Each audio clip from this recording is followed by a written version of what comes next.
Lo uno y lo múltiple.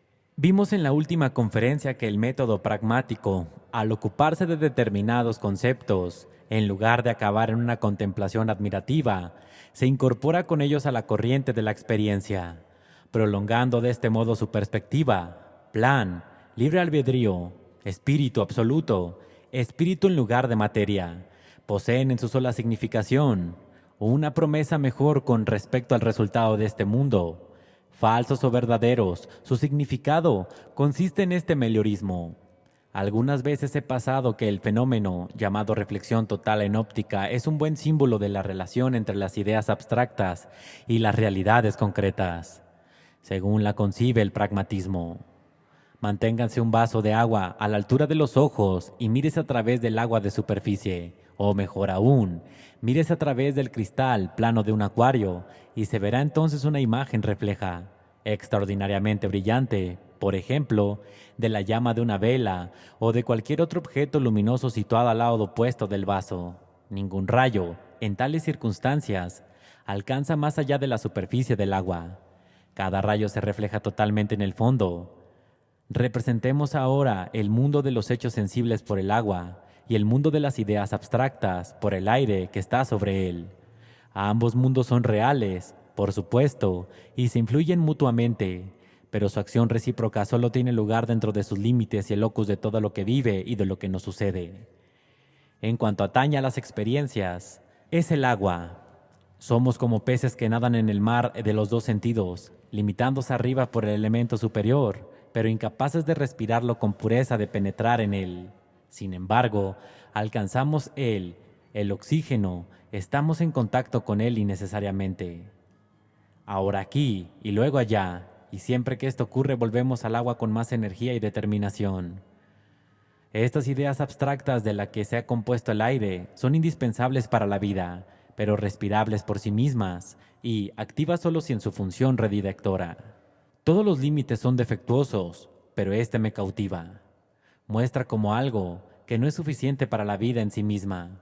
Puede no obstante ser un determinante efectivo de la vida en otra parte. Y ahora voy a ilustrar el método pragmatista con otra aplicación más. Deseo aclararlo con el antiguo problema del uno y lo múltiple. Sospecho que muy pocos de ustedes habrán ocasionado insomnio este problema, y no me extrañaré si me dicen que nunca se molestaron en conocerlo. Después de muchas cavilaciones, lo considero el más importante de todos los problemas filosóficos, el problema central, a causa de su fecundidad. Quiero decir que este sí se sabe un nombre, es el decidido monista o el decidido pluralista. Se sabe quizá más sobre el resto de sus opiniones que calificándole con cualquier otro nombre, acabado en ista. El creer en el uno o en lo múltiple es solo una clasificación con el máximo número de consecuencias, como procuraré demostrarles durante una hora, mientras trato de infundirles mi propio interés por este problema. La filosofía ha sido definida a menudo como la búsqueda o la visión de la unidad del mundo. Pocas personas discutirán esta definición, que es verdadera en lo que dice, pues la filosofía sin duda alguna ha manifestado sobre todo su interés por la unidad. Pero, ¿qué decir acerca de la variedad de las cosas? ¿Es esta una cuestión irrelevante? Sí, en lugar de emplear el término filosofía, hablamos en general de nuestro intelecto y de sus necesidades. Observaremos rápidamente que la unidad es solo una de estas últimas. El conocimiento del detalle de hecho es siempre reconocido, de acuerdo con su reducción a sistema, como un sello indispensable de excelencia mental. El espíritu erudito de todo tipo enciclopédico, filólogo, el hombre de letras, nunca ha dejado de compartir el elogio que se concede al filósofo. A lo que nuestro intelecto realmente aspira no es ni a la variedad ni a la unidad aisladamente consideradas, sino a la totalidad. Aquí, el conocimiento de las universidades de la realidad es tan importante como comprender sus conexiones. La curiosidad marcha pari passu con la pasión sistematizadora. A pesar de este hecho evidente, la unidad de las cosas ha sido siempre considerada más ilustre. Digámoslo así, que su variedad. Cuando un joven concibe la noción de que el mundo en su totalidad constituye un gran hecho, con todas sus partes moviéndose progresivamente, digámoslo así, y entrelazadas, siente como si estuviera gozando de una comprensión profunda y juzga pasivamente a quien no es capaz de comprender tan sublime concepción. Tomada así en abstracto, como se nos aparece, La comprensión monista es tan vaga que difícilmente parece digna de ser defendida intelectualmente. Sin embargo, todos los que aquí me escuchan la acarician probablemente. Un cierto monismo abstracto, una determinada respuesta emocional al carácter de unidad, como si fuera un rasgo del mundo no coordinado por su multiplicidad, pero muchísimo más excelente y eminente. Prevalece tanto como en círculos ocultos que casi podría considerarse parte integrante del sentido común filosófico. Naturalmente, decimos, el mundo es uno. ¿Cómo podría ser de otro modo? Los empiristas, por lo general, son tan obstinados monistas de esta clase abstracta como lo son los racionalistas. La diferencia consiste en que los empiristas se ofuscan menos. La unidad no los ciega para todo lo demás, no suprime su curiosidad hacia hechos especiales, en tanto que existe una clase de racionalistas que impertúan la unidad abstracta místicamente y olvidan toda cosa tal, tratarla como un principio, como admirarla y adorarla, con todo lo cual llegan a una paralización intelectual absoluta. El mundo es uno. Esta fórmula puede llegar a convertirse en una especie de culto numeral. El 3 y el 7 fueron considerados números sagrados, pero considerados abstractamente. ¿Por qué es el 1 más excelente que la 40 y el 3 o que los 2.010.000? En esta primera vaga convicción de la unidad del mundo hay tan poco que considerar que difícilmente sabemos lo que queremos decir. La única manera de seguir adelante con nuestra noción es tratarla pragmáticamente, concediendo que la unidad existe, que hechos serían diversos en consecuencia. ¿En qué reconoceremos la unidad? El mundo es uno, sí, pero ¿cómo es uno? ¿Cuál es el valor práctico de esta unidad para nosotros? Al plantear tales cuestiones pasamos de lo vago a lo definido, de lo abstracto a lo concreto. Se nos aparecen varios caminos en los que la unidad predica del universo podría ser importancia, ir señalando sucesivamente los más obvios. Número 1. Primero, el mundo es, por lo menos, un objeto para el razonamiento. Si su multiplicidad fuera tan irremediable que no permitiera ninguna unión de sus partes, ni siquiera nuestras gentes podrían mentar al todo golpe. Sería como los ojos que intentaran mirar en direcciones opuestas. De hecho, con los términos abstractos, mundo y universo, pretendemos abarcar la totalidad, lo que expresamente significa que no quedará fuera de ninguna parte. Tal unidad de razonamiento no implica evidentemente especificaciones monísticas ulteriores. Lo que antaño se denominaba caos posee una unidad de razonamiento como un cosmos. Es un hecho tan extraño que muchos monistas consideren una gran victoria a su favor y que los pluralistas afirmen, el universo es múltiple, el universo, exclaman riéndose entre dientes. Su propio lenguaje los traiciona, sin querer confiesan su monismo. Bien, pensemos por un momento que es así, que puede llamar universo al conjunto de todas las cosas, pero ¿qué supone esto? Queda por saber si esta unidad tiene o no un sentido más valioso. Número 2. ¿Son las cosas, por ejemplo, continuas? ¿Se puede pasar de la una a la otra manteniéndose dentro del mismo propio universo sin peligro de quedar fuera de él? En otras palabras, ¿las partes de nuestro universo permanecen unidas en lugar de estar separadas como granos sueltos de arena? Incluso los granos de arena permanecen unidos en el espacio en el que están situados, y si ustedes pudieran moverse de algún modo a través de este espacio, podrían pasar continuamente desde el número 1 de ellos al número 2. Así, pues, el espacio y el tiempo son los vehículos de continuidad mediante los cuales las partes del mundo se mantienen unidas. La diferencia práctica para nosotros, resultante de estas formas de unión, es inmensa. Toda nuestra vida motora se basa en ellas. Número 3. Existen otras innumerables vías de continuidad práctica entre las cosas. Pueden trazar líneas de influencia mediante las cuales se mantienen en cohesión. Siguiendo cualquiera de ellas se pasaría de una cosa a la otra hasta llegar a recorrer una gran parte de la extensión del universo. Con respecto al mundo físico, tales influencias unificantes son la gravedad y el calor. Las influencias químicas, eléctricas y luminosas siguen líneas de fluencia semejantes, por lo que los cuerpos opacos e inertes interrumpen aquí la continuidad de manera en que hay que flanquearlos o cambiar el modo de marcha si se desea ir más lejos ese día. Prácticamente, pues, ustedes habrán perdido la unidad del universo en cuanto se hallaba constituida por aquellas primeras líneas de influencia. Son innumerables las clases de conexión que las cosas especiales tienen con otras también especiales, y el ensemble o conjunto de cualquiera de estas conexiones forman una especie de sistema mediante el cual las cosas se relacionan. Así, los hombres están relacionados con una vasta red de conocimientos. Brown conoce a Jones, Jones conoce a Robinson, etc. Y eligiendo debidamente los intermediarios ulteriores, puede enviarse un mensaje desde Jonas, el emperador de la China, o al jefe de los pigmeos de África, o así cualquiera de otra persona del mundo habitado, pero todo pasará en seco, como si tropezáramos con un cuerpo mal conductor, si se elige una persona inadecuada. Estos, que podríamos dominar sistemas de afecto, están como injertados en el sistema del conocimiento mutuo. A ama u odia a B, B ama u odia a C, etc. Pero estos sistemas son más pequeños que el gran sistema de conocimiento recíproco que presuponen. Los esfuerzos humanos están unificados diariamente en el mundo según modos de sistema cada vez más definidos. Hallamos sistemas comerciales, coloniales, postales, consulares, cuyas partes obedecen influencias definidas que se propongan dentro del sistema, pero no a hechos externos. Resultado de esto son innumerables y pequeñas interdependencias de las partes del mundo dentro de otras mayores. Pequeños mundos, no solo del razonamiento, sino del funcionamiento centro del ancho universo.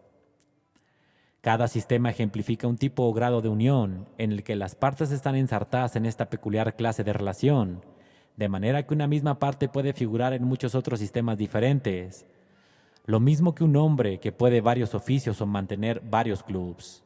Por lo tanto, desde este punto de vista sistemático, el valor pragmático de la unidad del mundo consiste en que todas estas mallas existen real y prácticamente. Unas abarcan más y son más extensas que otras. Se presuponen unas sobre otras y entre todas ellas no dejan escapar al menor parte elemental del individual del universo. Aunque es enorme la falta de conexión entre las cosas, pues estas influencias y conjunciones sistemáticas siguen más vías rígidamente exclusivas.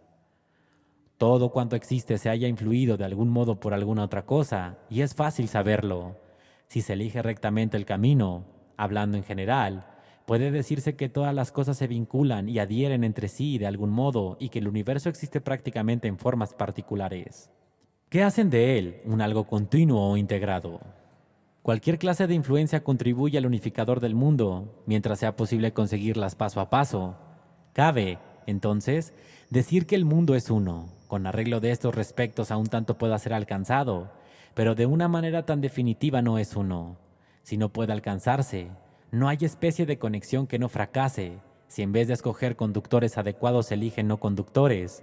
Esto se detendrá ante ustedes en el primer paso y tendrán que considerar al mundo como una múltiple desde un punto de vista particular. Si nuestra inteligencia hubiera estado tan interesada en las relaciones disyuntivas como lo están las conjuntivas, la filosofía habría celebrado con igual éxito la desunión del mundo. El punto principal que conviene advertir es que la unidad y la multiplicidad están aquí absolutamente coordinadas. Ninguna es primordial, esencial o más excelente que la otra. Lo mismo que en el espacio, en el que la separación de las cosas parece exactamente correr parejas con su unificación, aunque algunas veces se nos presenta aquella función y otras veces esta. Así también en nuestras relaciones generales con el mundo de las influencias necesitamos unas veces elementos conductores y otras no conductores. La sabiduría radica en discernir lo que conviene en cada momento. Número 4. Todos estos sistemas de influencia o de no influencia pueden comprenderse en el problema general de la unidad causal del mundo. Si las influencias causales menores entre las cosas convergieran hacia una causa como un origen de ellas en el pasado, una gran primera causa para todo lo que es. Se podría hablar entonces de la unidad causal absoluta del mundo. El fiat de Dios en el día de la creación ha figurado en la filosofía tradicional como tal causa y origen absolutos. El idealismo trascendental a traducir la creación en pensamiento llama eterno al acto divino en lugar de primero, pero la unión de lo múltiple es aquí absoluta, como si lo múltiple no existiera, salvo para ser uno. Contra esta noción de la unidad de origen de todas las cosas se enfrentó siempre la noción pluralista de un múltiple externo. Existen por sí mismo, en forma de átomos o de ciertas unidades espirituales. La alternativa tiene, sin duda alguna, un significado pragmático, pero tal vez convenga, mientras duren estas conferencias, dejar sin puntualizar el problema de la unidad de origen. Número 5. La más importante clase de unión que se obtiene entre las cosas, hablando pragmáticamente, es su unidad genérica. Las cosas existen en géneros. Hay muchas en cada género, y lo que el género implica para una lo implica también para cualquier otra de la misma clase. Podemos fácilmente concebir que cada hecho en un mundo podría ser singular, es decir, diferente a todo otro hecho y único en su clase. En un mundo tal cual los hechos singulares, nuestra lógica carecería de utilidad, pues la lógica obra predicando de lo singular, lo que es verdadero para todo el género. Si no hubiera dos cosas semejantes en el mundo, seríamos incapaces de razonar desde nuestras experiencias pasadas las futuras. La existencia de tal unidad genérica en las cosas que es que quizás más importante especificación pragmática de lo que puede significarse diciendo que el mundo es uno. Podríamos obtener la unidad genérica absoluta si no hubiera un sunum, genus, en el que todas las cosas sin excepción se hallaran incluidas eventualmente. Los candidatos para esta posición serían los seres, los pensables, las experiencias, si las alternativas expresadas para tales términos tienen o no un significado pragmático, es otra cuestión que prefiero dejar por ahora sin resolver. Número 6. Otra especificación de lo que puede significar la frase «el mundo es uno» es la unidad de propósito. Un enorme número de cosas del mundo sirven a un propósito común.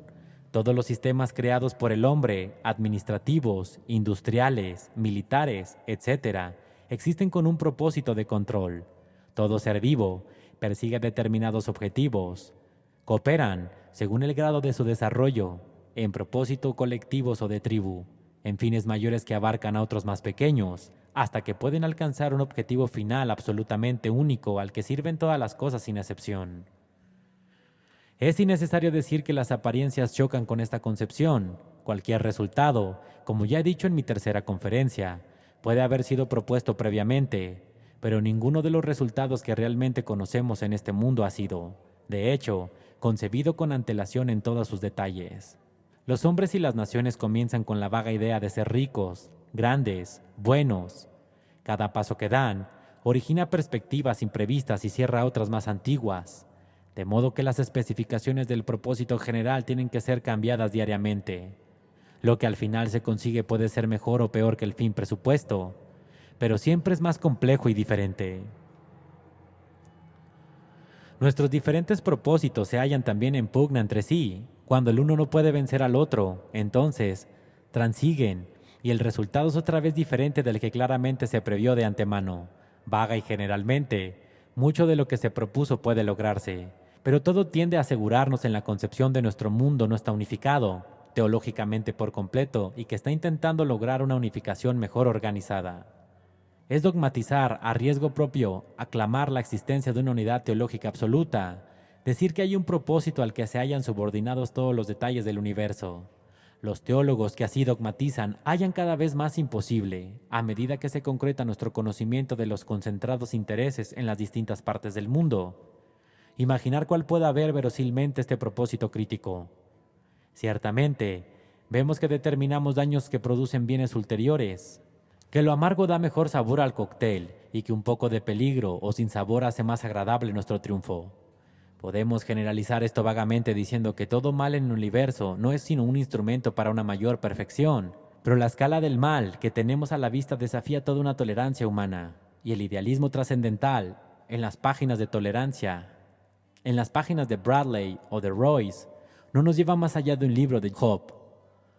Los caminos de Dios no son nuestros caminos, de forma que, pongamos punto en boca, un Dios a quien puede agradar tales horrores superfluos, no es un Dios al que le puedan apelar a los seres humanos. Su ferocidad es demasiado grande. En otras palabras, lo abstracto como su propósito único no es el Dios antropomórfico del pueblo. Número 7. También la unión estética entre las cosas sería muy semejante a la unión teológica. Las cosas dicen algo, sus partes se entrelazan teniendo una culminación, se ayudan, claramente, las unas a las otras, retrospectivamente. Podemos observar que aunque ningún propósito definido presida una cadena de acontecimientos, Sin embargo, estos suceden en forma dramática, con un comienzo, un medio y un fin. De hecho, todas las historias finalizan, y otra vez aquí en el punto de vista de lo múltiple es más natural que el del uno. El mundo está lleno de historias parciales que marchan paralelamente unas con otras, empezando y acabando al azar, se entrelazan e interfieren mutuamente en ciertos puntos, pero no podemos unificarlas completamente en nuestras mentes. Si me dispongo a seguir la historia individual de algunos de ustedes, debo apartar la atención, aunque sea temporalmente, de la mía propia. Incluso el biógrafo de unos hermanos gemelos tendría que presentarnos alternativamente a la atención del lector. De aquí, se sigue a quien se diga que el mundo entero nos cuenta una historia. Profiere uno de los dogmas monistas que el hombre cree que por su cuenta y riesgo. Es fácil ver la historia del mundo pluralísticamente, como una cuerda de la que una fibra nos dice algo superadamente.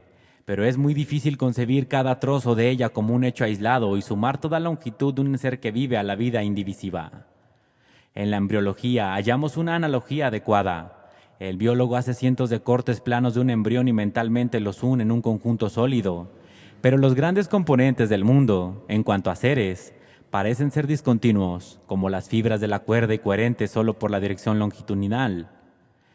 Seguidos en tal dirección son múltiples, y hasta el embriólogo, cuando se sigue el desarrollo de su objeto, se ve obligado a tratar una vez la historia particular de cada órgano.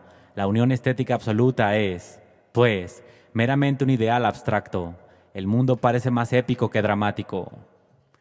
Vemos, pues, cómo un mundo se halla unificado por sus muchos sistemas, clases, fines y dramas, y que hay una unión más en todos los modos de lo que parece, que es una hipótesis legítima en el que pueda existir un fin, un sistema, un orden soberano. Y con esto quiero decir que resulta temerario afirmarlo dogmáticamente, sin la evidencia superior a la que poseen en la actualidad. Número 8. El gran Denton Miller, monista de los últimos 100 años, ha sido la noción de un conocedor. Lo múltiple existía solo como un objeto para pensamiento, y cuando lo conoce, cada uno de los componentes de lo múltiple tiene un fin, forma un sistema, le dice algo. Esta noción de unidad noética que todo la abarca en la consecuencia más sublime de la filosofía intelectualista. Los creyentes en lo absoluto, como se denomina lo omnisciente, suelen decir que su creencia se debe a relaciones coercitivas ineludibles. Para de un pensador clarividente, los absolutos tienen grandes consecuencias prácticas, sobre algunas de las cuales llamé la atención en mi segunda conferencia. De ser ciertas, se seguirán seguramente muchas diferencias importantes para nosotros. No puedo tratar aquí de todas las pruebas lógicas de la existencia de tal ser y, más aún, diré que ninguna de ellas me parece sólida. Debo, por lo tanto, considerar la noción de un ser omnisciente simplemente como una hipótesis, del modo paralelo lógicamente con la noción plurista, de que no existe una concepción ni un foco de información desde que el contenido total del universo sea visible en una vez. La conciencia de Dios, dice el profesor Royce, constituye una totalidad de un momento consciente y luminosamente transparente, y este es el tipo de unidad noética sobre la que insiste el racionalismo. Por otra parte, el empirismo se satisface con el tipo de unidad noética que es humanamente familiar. Todo es conocido por algún conocedor junto a alguna otra cosa, pero los conocedores pueden ser al fin irreductiblemente múltiples y el más grande conocedor de todos ellos puede, sin embargo, no conocer la totalidad de las cosas, o incluso conocer lo que conoce de solo una vez, pudiendo estar en sujeto al olvido. En cualquiera de estos dos casos, el mundo sería un universo no éticamente. Sus partes estarían unidas por el conocimiento, pero en un caso, el conocimiento se hallará absolutamente unificado, y en el otro, ristra y encabalgado. La noción de un conocedor eterno o instantáneo constituye, como he dicho, la gran conquista intelectualista de nuestro tiempo. De hecho, tal concepción procede de la sustancia, sobre lo que todos insistieron al filósofos antiguos con la que tanto labor de unificación se acostumbraban a hacer. Sustancia universal existente de sí y por sí, y de que todos los hechos de experiencia no sino son formas de que sirve de apoyo. La sustancia ha sucumbido a la crítica pragmática de la escuela inglesa. Ahora aparece con otro hombre para designar los fenómenos en cuanto se presenten agrupados en formas coherentes. Las mismas formas en que los experimentamos o pensamos conjuntamente nosotros, conocedores finitos. Estas formas de conjunción son parte del tejido de la experiencia, de igual medida que los términos que unen, constituye una gran conquista pragmática del reciente idealismo al haber forjado una cohesión del mundo según estas vías directamente representables en un lugar de derivar su unidad a la inherencia de sus partes, en un inconcebible principio entre bastidores.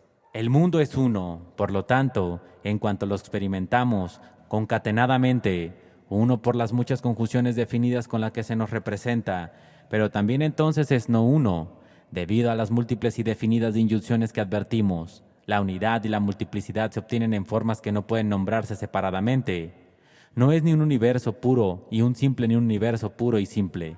Sus varias maneras de ser uno sugieren, para la exacta indagación, otros tantos programas de labor científico. Así, la cuestión pragmática.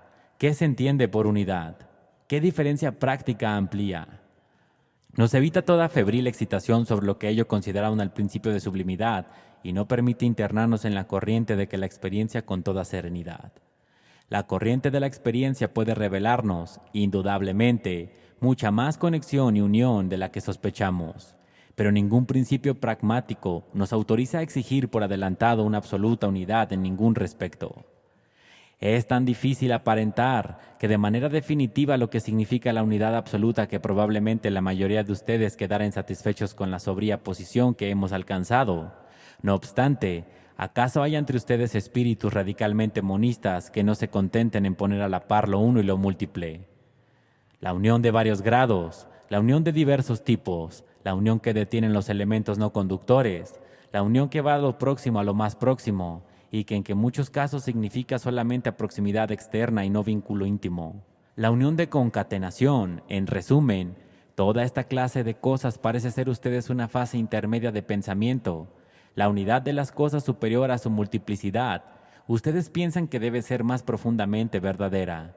El aspecto más real del mundo. Ustedes creen que la concepción pragmática nos da un universo imperfectamente racional, que el universo real debe constituir la unidad incondicional de ser, algo consolidado, con todas sus partes vinculadas entre sí totalmente y solamente entonces podríamos considerar nuestro estado completamente racional. Sin duda, este modo ultramonista de pensar significa mucho más bastantes espíritus, una vida, una verdad, un amor, un principio, un bien, un Dios. Está fuera de duda de que tal profesión tiene pragmáticamente el valor emocional, y sin duda la palabra uno contribuye a este valor tanto como las demás que la acompañan. Pero si intentamos comprender lo que intelectualmente puede significar semejante hartazgo de unidad, hemos de retomar otra vez de nuestras determinaciones pragmáticas. Significa o el mero hombre uno, la totalidad del razonamiento, o significa la suma total de las conjunciones y concatenaciones particulares que pueden ser indagadas. O finalmente, significa algún vehículo de conjunción considerado como influyéndolo todo, como un origen, un propósito o un conocedor. De hecho, siempre significa un conocedor para quienes lo consideran hoy intelectualmente. Piensan que un conocedor implica las otras formas de conjunción. Su mundo debe tener todas las partes complicadas de la unidad del cuadro lógico, estético, teológico que constituye su sueño eterno. El carácter del cuadro del conocedor absoluto, sin embargo, es tan imposible de representar para nosotros con claridad que podemos muy bien suponer que la autoridad que el monismo absoluto posee, sin duda alguna, y probablemente siempre poseerá sobre algunas personas, extrae su fuerza menos de razones intelectuales que de dos razones místicas. Para interpretar el monismo absoluto, dignamente hay que ser un místico. La historia muestra que los estados de espíritu místicos, aunque no siempre, contribuyen corrientemente a la visión monista. No es esta ocasión adecuada para ocuparse de la cuestión general del misticismo, pero citaré una declaración mística para mostrar lo que quiero decir. El modelo de todos los sistemas monistas es la filosofía Vedanta del Indostán, y el modelo de todos los misioneros vedantes fue el difunto Swami Vivekananda, que visitó los Estados Unidos hace algunos años. El método de la filosofía vedana es un método místico. No se razona, sino que después de haber seguido cierta disciplina se ve, y, habiendo visto, se puede hablar la verdad. Vivekananda habló así de la verdad en una conferencia que pronunció: ¿qué mayor miseria para la que él no ve que esta unidad del universo, esta unidad de la vida está unida ante todo? Esta separación entre hombre y mujer, entre hombre y hombre, entre hombre y niño, entre nación y nación, entre tierra y luna, entre luna y sol, Esta separación entre átomo y átomo es realmente la causa de toda miseria. Y el Vedanta dice que la separación no existe, no es real, es meramente aparente, superficial. En el corazón de las cosas persiste la unidad. Quien se adelanta halla la unidad entre el hombre y hombre, mujeres y niños, razas y razas, alto y bajo, rico y pobre, dioses y hombres. Todos son uno, y los animales también, si se profundiza bastante. Y el que lograse esto no parecerá más engaño. ¿Dónde estaría para él el engaño? ¿Qué podría engañarle? Conoce la realidad de todo, el secreto de todo. ¿Dónde existiría ya más miseria para él? ¿Qué puede desear? Ha investigado la realidad de todo hacia el Señor, centro y unidad de todo, bienaventuranza eterna, eterno conocimiento, eterna existencia. Ni la muerte ni la enfermedad, ni el dolor, ni la miseria, ni el descontento residen allí.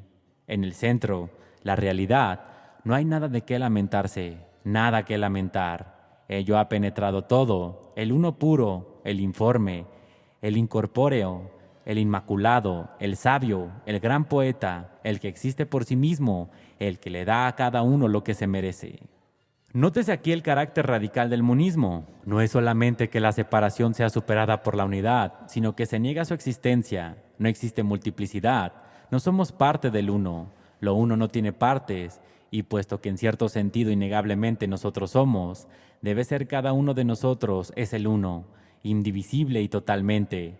Un absoluto y yo este uno. Con seguridad nos hallamos en presencia de una religión que, emocionalmente considerada, tiene un alto valor pragmático, proporciona una seguridad perfecta y espléndida, como nuestro Swami dice que en otro lugar, cuando un hombre se ha visto así como uno mismo, es un ser infinito del universo. Cuando todas las separaciones han cesado, cuando todos los hombres, todas las mujeres, todos son ángeles, todos los dioses, todos los animales, todas las plantas, todo el universo ha fundido en esta unidad. Entonces el temor desaparece. ¿A quién temer? ¿Puedo herirme a mí mismo? ¿Puedo matarme a mí mismo? ¿Puedo dañarme a mí mismo? ¿Te temes a ti mismo? Entonces, todo dolor desaparecerá. ¿Qué puede causarme dolor? Yo soy la única existencia del universo. Entonces, todos los celos desaparecerán. ¿De quién estaré celoso? ¿De mí mismo? Entonces todos los malos sentimientos desaparecerán. ¿Contra quién tendré yo malos sentimientos? ¿Contra mí mismo? Nadie existe en el universo excepto yo. Destruid la diferenciación, destruid esta superstición de que existe lo múltiple, de que es un mundo de lo múltiple, ve a lo uno. ¿Quién es lo que esta masa de conciencia ve al único ser consciente? ¿Quién es este mundo de sombras perciba la realidad gozará la paz eterna? Y solo Él, solo Él. A todos nos gusta esta música monista, eleva y conforta. Todos tenemos en nuestro el germen el misticismo. Y cuando nuestros idealistas resucitan sus argumentos en favor de lo absoluto, diciendo que es la más leve unión, admiten cualquier cosa lógicamente implica la unidad absoluta con ella, y que la más ligera separación, admitida en cualquier cosa, lleva consigo lógicamente inevitable completa desunión. No puedo evitar la sospecha de que los puntos flacos en los razonamientos intelectuales que se utilizan están protegidos por su propia crítica y por un sentimiento místico que debe hacer cierta la absoluta unidad de algún modo y a toda costa. La unidad supera la separación moral en todo caso. Es la pasión del amor, tenemos el germen místico de lo que podría significar en unión total de la vida sensible entera. Este germen místico despierta a nosotros al conjuro de las manifestaciones monistas, admite su autoridad y asigna a las consideraciones intelectuales un lugar secundario. No insistiré más tiempo en estos aspectos religiosos y morales del tema de esta conferencia. Cuando llegue al final, diré algo más. Dejando afuera de mi consideración, por el momento, la autoridad que la visión mística pueda poseer eventualmente, tratemos el problema de lo uno y lo múltiple de un modo puramente intelectual, y veremos con bastante claridad lo que sostiene el pragmatismo, con su criterio de que son diferencias las prácticas a las que las hacen las teorías. Vemos que ha de embrujar igualmente el monismo oculto del pluralismo absoluto. El mundo es uno en cuanto que sus partes se hayan vinculadas entre sí por alguna conexión definida. Es múltiple en cuanto esta acción falla y finalmente va haciéndose de un modo gradual más y más unificado mediante aquellos sistemas de conexión que la energía humana va estructurando a medida que el tiempo avanza. Es posible imaginar universos alternativos con el que conocemos, en el que se comprenderían los más variados tipos y grados de unión. Así el grado más bajo del universo sería un mundo de simples eslabones, cuyas partes estuvieran solamente ligadas por la conjunción. Y tal universo es aún ahora el conjunto de nuestras varias vidas anteriores, los espacios y el tiempo que nuestra imaginación, los objetos y acontecimientos de nuestros sueños diarios no son solamente más o menos incoherentes, sino que están absolutamente privados de una relación definida con los contenidos similares de cualquier otra mente. Nuestros diferentes ensueños en este momento se compenetran perezosamente sin influirse o interferirse. Coexisten, pero sin ningún orden de ningún receptáculo, siendo la aproximación más inmediata en el múltiple absoluto que nosotros podemos concebir. No podemos siquiera imaginar la razón por la que deberíamos ser conocidos todos conjuntamente, y menos todavía imaginar cómo podrían ser conocidos como todo sistemático. Pero añadid nuestras sensaciones y acciones corporales a la unión subirá a un grado más elevado. Nuestra audita et visa y nuestros actos caen en aquellos receptáculos de tiempo y espacio en cada acontecimiento que se encuentra fecha y lugar. Forman cosas, pertenecen a géneros y pueden clasificarse. Sin embargo, podemos imaginar un mundo de cosas y de géneros en toda indirecta causal con la que estamos familiarizados no existe. Todo aquí sería inerte desde un punto de vista y rezaría a propagar su influencia. Podría trascender las influencias mecánicas, pero no la acción química. Tales mundos hallarán ser mucho menos unificados que los nuestros. Podría verse una interacción fisioquímica completa. Pero no mentes, o mentes, aunque exclusivamente privadas, sin ninguna vida de relación o una vida social limitada al conocimiento, sin amor o con gran amor, pero sin costumbres ni instituciones que lo sistematizaran. Ninguno de estos grados del universo sería absolutamente irracional o desintegrado, por inferior o que pudiera parecer cuando se contempla desde grados superiores.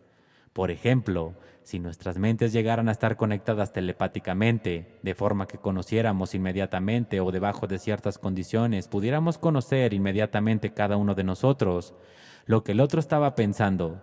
El mundo en el que ahora vivimos parece de un grado inferior de los seres pensantes en este otro mundo. Con todo el paso de la eternidad a nuestra disposición para hacer conjeturas, sería legítimo preguntarse si las varias clases de unión hasta ahora realizadas en el mundo que habitamos no habría evolucionado sucesivamente, al modo que ahora vemos evolucionar a los sistemas humanos con arreglo a las necesidades humanas. Si tal hipótesis fuera legítima, la unidad total parecería el fin de las cosas que más bien tienen su origen. En otras palabras, la noción de lo absoluto habría que ser reemplazada por lo último. Ambas nociones tendrían el mismo contenido, pero sus relaciones temporales estarían posesivamente inadvertidas. Después de discutir la unidad del universo de este modo pragmático, deberían ustedes examinar lo que dije en mi segunda conferencia tomando la palabra de mi amigo J. Papini, que el pragmatismo tiende a suavizar todas nuestras teorías. La unidad del mundo ha sido generalmente afirmada solo por el modo abstracto y como si lo que supieran una duda fuera idiota. El temperamento de los monistas ha sido tan vehemente que a veces ha llegado a ser convulsivo, de tal modo que sostener una doctrina que no compagina con la discusión razonada y abstenciones de distinciones. La teoría del absoluto, en particular, ha sido un artículo de fe, afirmando dogmáticamente y exclusivamente lo uno y el todo ocupado por el supuesto en el orden del ser y del conocer, lógicamente necesario, y uniendo todas las menores en los lazos en la necesidad mutua. ¿Cómo permitirían cualquier atenuación de su íntima rigidez? La más leve sospecha del pluralismo es el mínimo asomo de independencia de una de sus partes de control de la totalidad que lo arruinaría. Absoluta no tolerado grados. La unidad absoluta no tolera grados, al mismo que ustedes no osarían pretender que un vaso de agua sea la absoluta pureza, porque solo contenga un pequeño de germen del cólera. La independencia de una parte cualquiera, aunque fuera infinitesimal, sería tan fatal al absoluto como un germen del cólera. El pluralismo, por otra parte, no tiene necesidad ninguna de este rigorismo dogmático, con que se admita cierta desaparición entre las cosas, según movimiento de independencia, algún libre juego de las partes entre sí, alguna novedad real o cambio, por poco que sea, se dará por muy satisfecho y nos concederá cualquier cuantía de unión real.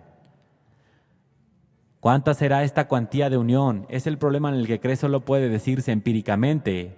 Puede ser enorme, colosal, pero el monismo absoluto quedaría hecho añicos si, junto con toda la unión, se considerara más leve grado, el más incipiente comienzo, la más insignificante traza de una separación que no pudiera ser superada. El pragmatismo, al hacer depender la indagación empírica final de lo que pueda ser entre las cosas el equilibrio de la unión y desunión, se coloca claramente del lado pluralista y hasta admite que puede llegar un día a la unión total con un conocedor, un origen y un universo consolidado en cada aspecto concebible sea la más aceptable de todas las hipótesis. Entretanto, la hipótesis opuesta, la de un mundo todavía imperfectamente unificado y quizá destinado a permanecer siempre así, debe ser abrigada con toda sinceridad. Esta última hipótesis es la doctrina del pluralismo, puesto que el monismo absoluto prohíbe que la considere seriamente, estigmatizándola desde el comienzo como irracional. Es raro que el pragmatismo habrá de volver la espalda al monismo absoluto y seguir la empírica senda del pluralismo. Esto nos deja en el mundo del sentido común, en el que hallamos las cosas en parte unidas y en partes desunidas. Entonces, ¿qué significan pragmáticamente consideradas tales palabras como cosas y conjunciones? En mi próxima conferencia aplicaré el método pragmatista a la fase de filosofar conocida por sentido común.